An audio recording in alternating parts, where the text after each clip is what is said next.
Hi, welcome to another Unity from scratch looking at mobile development. In this tutorial and the next few ones following this, we'll be creating a Angry Birds type game where we'll put a football into the scene and use our finger or mouse in this case to drag it back and fling it at some objects. To begin, open up a 2D project, and when you do that, by default you'll get a main camera in the scene and it will be set to orthographic. So everything that we do will be using 2D physics in this example. Right, so the first thing you'll need is a football or an Angry Bird or some kind of sprite. Now I've got this football that I found on Icon Archive and it will do for this purpose. You could also just use a circle if you don't want to go looking for some artwork. So here's our football. Now when I brought it in, okay, so I just dragged and dropped it off the desktop into the assets folder and it made it into a sprite because the project is set up to work with 2D objects because it was a 2D project. Now if you've got an image and it's come in and it's not a sprite, the telltale sign will be that it doesn't have this little arrow thing sitting next to it. Select it, and over in the inspector you can then change whatever type it is to a 2D sprite up here, and that will make it into a sprite for you. Now if you want to make sure that everything you drag into your project is a sprite as far as artwork goes, then you can set the defaults for the Unity project to 2D. Now you'll find that, if I can find it, in project settings, editor, and then over in the inspector you'll find a default behavior mode setting, and you can see that mine says 2D here. So by setting that to 2D rather than 3D, all the images you bring in will be sprites. If you're having the problem and you're trying to make a 3D game and everything you bring in is a sprite, then your problem will be that this default behavior mode is actually set to 2D when you want it to be 3D. So enough talking, let's start by dragging our football sprite into our scene. So I'm just going to put it there and just zoom in on it a bit. So I've got the game window up and it's in landscape, and you can see the actual window itself, the border of it, as this white line in the scene view, which is set to 2D mode. So you'll need to check this button here if you want to see the scene in the same way that it's appearing in the game. Alright, so my football, I probably want it to be a bit bigger than that, so I'm just going to hold down the shift key while I drag the size out just to make it a little bit bigger. Okay, so something like that will do. Now the next thing that I want is a slingshot to shoot the football with, and I've got this stick sprite that I created, and let me just also make that a bit bigger. And we want that to kind of sit just below the screen. So the football itself is going to be like here, and you're going to pull it back, and then when you let it go with your finger or with the mouse, it's going to zip through in the direction that you've set it to. Next, we need to develop some kind of dynamic elastic band that's going to come from the slingshot and around the football and back to the slingshot, and that will be our elastic that's actually I guess simulating the fact that you're trying to shoot this football with it through there. Now to do that, we'll use the line renderer component that is in Unity, but the line renderer component needs to actually stick to something. So we need to now make some 3D objects in the environment, because the line renderer is okay if we're going over the top from, say, this hook down to the football. It will render over the top of the football, but then when we want another piece of elastic that goes from the football back to this back side of the slingshot, if we do it all in 2D, the line renderers will be sort of on top of it like this. Now, by creating the line renderer in 3D space, we can put one line at the front and one line behind the football, And this will all happen in code, so we'll create the line renderer from scratch. But before we start, we actually need to put in some little ties, I guess, on these objects so that we know where the line renderers are going to draw from. So on the slingshot itself, I'm going to create 2 cubes. Now I'm just using cubes because they're actually easy to see, and you'll have to turn off their mesh renderer later on. You also probably don't want the box collider to be on there either, so you can turn that off. Now let's just resize this. I'm going to go into 2D space for a moment. And let's resize this down. So this is just a placeholder. And I want that placeholder for the line renderer to be there for the slingshot for the first line that's going to draw at the front. Now I need another one, so I'm going to Control D, duplicate that cube, and put another one on this side of the slingshot. Now I'm going to also move it back in 3D space. As far as 2D is concerned, it'll still be lined up with this part of the slingshot, but it will be behind the football so that this line here is drawing behind it.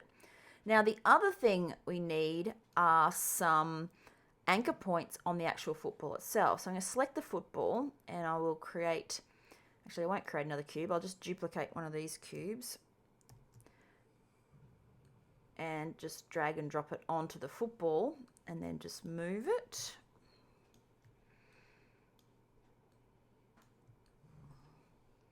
So this will be the anchor for the line render at the front of the football. And we also need another one back here to draw the line behind the football. So I'll just duplicate that one and drag it over here. Probably doesn't need to be that far away. So we'll draw one line from here to here, and we'll draw one line from there to there. Now the reason I'm not drawing a line from here to here and then over to there is because the line where it's being drawn can get confused with the football itself, and sometimes it'll be behind and sometimes it will be in front. Also, if I draw a line that goes from here to here to here to here, what can happen in 3D space with your line renderer is that because Unity is trying to sort of optimize the line itself, which is made up of a whole bunch of polys, the line ends up bending, and you don't want it to bend. You just want it to be a flat line, because when it bends, it doesn't look flat and it actually gets thinner as it goes from here to here. So by drawing 2 lines, one from here to there and one from there to there, you'll always get a nice flat looking piece of elastic, even though it's actually 2 separate lines. Now to the code. Create a C# file called shoot ball with a capital S and a capital B. Inside that file, we're going to add this code here. Now, what this code is doing is using the same mechanics that we've developed in the past in these mobile tutorials, where we're looking after a touch on the screen, a drag of that touch across the screen, and then the releasing of that touch on the screen. So there's 3 spots in the update where we're doing those 3 things. Now, if you want to get a clearer understanding of what these 3 sections are, you'll need to go back and look at the first set of tutorials in this playlist that go through those particular steps of touching an object, picking it up, dragging it, and then releasing it. So at the very top of the program, we have a pointer to the object that we end up touching, because we need to grab onto it in order to move it around. Then that will be the football in this case. Now, to set up the line renderer, we will need to bring in those cubes. Okay, so I've got 4 public game objects, sling tie 1, sling tie 2, sling join 1, and sling join 2. So sling tie 1 and 2, they're the cubes on the stick on the slingshot thing. And join 1 and join 2 are the points on the football itself. Now, when you create a line renderer, it needs to have a texture or a color if you want it to be colored. So in this case, I've got a 2D texture and it's called elastic texture. Now that texture itself, you'll see down in my assets is here. So this is just a red texture. Now note it's not a sprite. Okay, so over in its settings in the inspector, it's actually set to a texture. And it's only quite little because it doesn't need to be big. It's just being used for the color, and it's 16 by 16 in this case. Right, so that's going to be passed into this code. Now we're also creating two variables for the line renderers, the one at the front and the one at the back.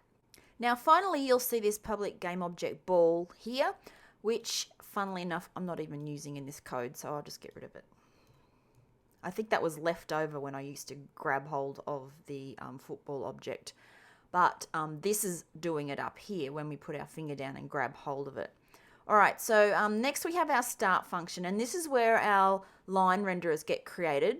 So the line renderer is being generated from scratch, which means we have to add components and materials and set the different properties of it. So the line renderer here is having the line renderer component added to it.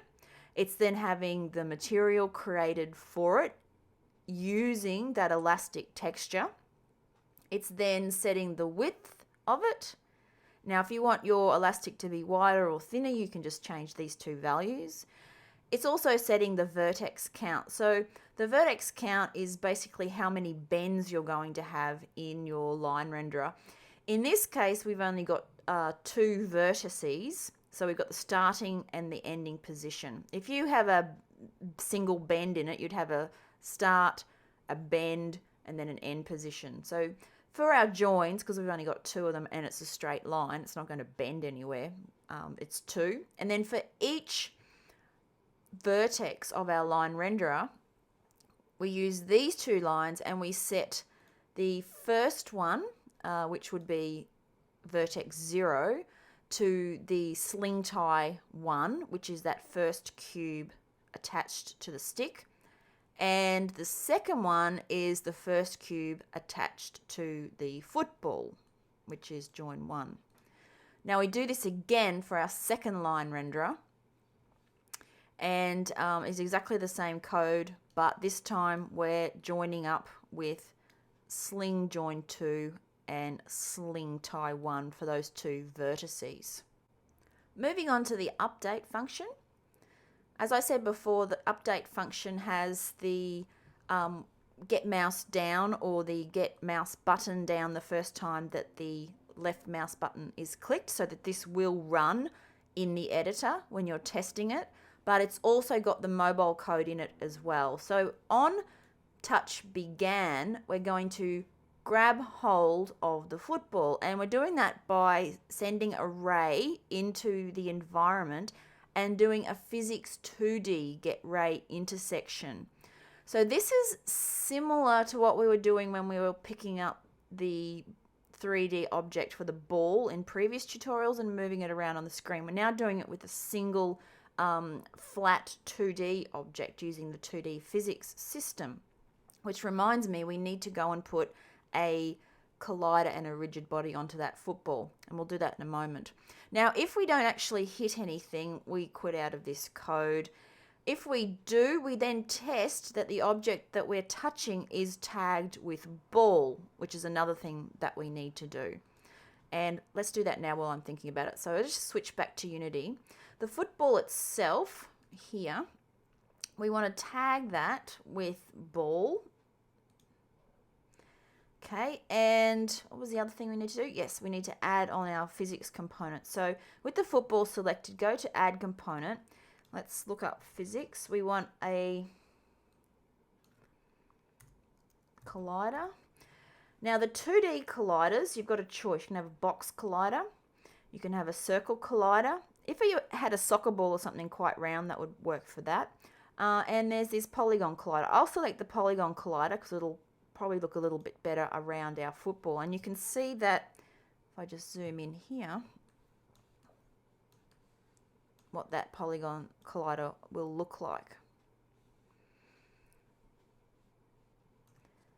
Now you'll also need to add a rigid body because we're going to start flinging this football around and adding physics to it. So we want a rigid body 2D. And it's going to be set to is kinematic at start. Otherwise, it will just fall straight through the ground as soon as you press play. While we're in here, let's just go to these cubes and make sure that all these box colliders are turned off, which they are.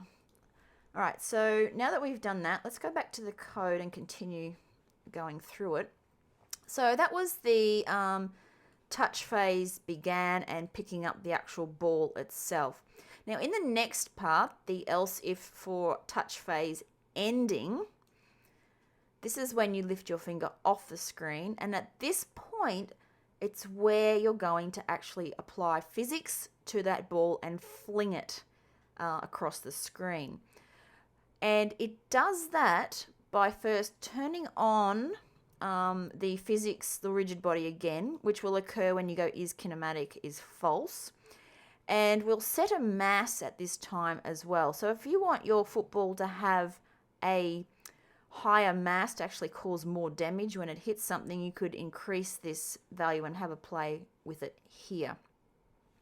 Now the force that's going to be added to the football, which happens in this line, is getting calculated based on the direction from the sling tie 1, which is the sling tie that's on the stick, and the position of the ball. So we're creating a vector that goes from the stick to the ball and using that vector as the direction that we're going to fling the ball in, and then multiplying that vector direction up by 500 to add a fair bit of force. Now at the same time, we want to take the elastic off of the ball so that it doesn't continue to go with it as the ball flies through the air. And to do that, we use the first vertex of the line renderers for both of them, which were connected to the ball, and actually connect them back to the sling tie and take them off the ball. And finally, we release our grasp or knowledge of having that ball as something we were able to pick up. So it won't be able to be picked up anymore or moved around. Okay, and finally we have in our else if statement the case where we've still got hold of the ball but we're moving our finger around on the screen. Now when that happens, all we're really doing is just moving the object in the same way that we've moved touched objects before. And we calculate the screen to world position of our finger or our mouse on the screen with this line here. And then we use those coordinates to set the position of the ball itself. Finally, we update the position of the line renderer. So although the line renderer is attached to the ball, it is not getting its vertices updated. So I guess in a way it's not actually attached to the ball. It's not a child of the ball or anything. So you need to update the positions of its connection points, and we're doing that down here and just sort of recalculating where that line renderer is, and it will make it look like the line renderer is actually moving around on the ball. Right, so that's the code. Let's go back. Let me just save that to be sure. Go back to Unity. Now if we go to the stick where this code is going to be attached, yep, so click the stick and go shoot ball and drag and drop it onto the stick. Now you're going to need to set up sling tie 1, sling tie 2, sling join 1, sling join 2. So make sure that you've got the right ones. So sling join 1 and sling tie 1 are these ones at the front. So let's grab, that one's the one at the front, and that's the one we're going to put into our stick. Now if you want to at any point lock the view in the inspector so that you can look around at these things without losing your place in your code, there's a little lock right at the top of the inspector. If you select that, it will keep this view in there no matter what you select, which is quite useful if you can't remember what you're actually doing and you're looking for stuff. Right, so this is cube 1, which is going to become sling tie 1. Now the sling tie 2, it will be obviously the other one. Sling join 1 will be the one at the front, which is that one. So that's right, so we can use that. Oh, I put that in the wrong spot, and that's the sling join 2. Let me just put cube 1 into there. Now the elastic texture needs to come from the asset, so grab that from there, which is my red PNG file, and put that in. Okay, so let's press play and see how we go. Okay, so you can see that the line renderers have been created between these two positions, and you can see what it looks like over in the game screen. Let me just bring this up a bit more so you can see it. We also have these boxes turned on at the moment, but if we click on our football, we can actually move it around and our elastic comes with us. Now when we release it, it flies the football off in that direction. And you can see how the force being added to the football is also relative to how much stretch we've added. At this point, you can turn off the renderers that are on these cubes so that you don't see them anymore. You could actually delete it. I always like to leave them on there in case you want to line things up a little bit later. Now if we play again without those cubes showing, it's going to look a little bit better. Now if you want to fix the ends of the line renderer and where it's connecting to the ball and where it's connecting to the slingshot, all you have to do is just modify those join positions. Okay, so I'm going to leave that there. That's part 1 of Angry Birds. In the next part, we'll start creating some objects to knock over in the scene.